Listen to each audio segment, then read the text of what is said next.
दुश्मन लाख गरजे stage show में लाख बोले अपने आप को पावर पावर एजे से शुरू होला एजे से खत्म हुई पावर स्टार, लेकिन असली पावर तो जनता के हाथ में है।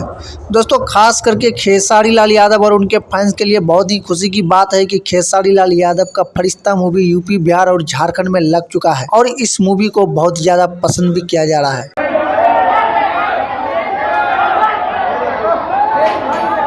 लेकिन अब एक बात सोचने वाली है कि बहुत स्टार का सिनेमा रिलीज होता है, लेकिन इस तरह का भीड़ कहाँ कभी देखने को मिल रहा है।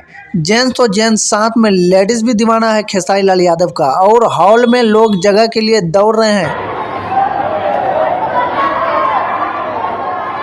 तो ये है ना असली पावर स्टार खेसारी लाल यादव जी का। और दोस्तों खेसारी लाल यादव का फरिश्ता मूवी कौन कौन सा थिएटर में लगा है तो ये आप देख सकते हैं, इनका पूरा लिस्ट है।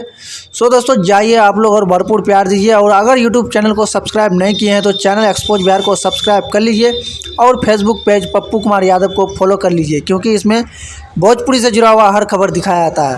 Thank you.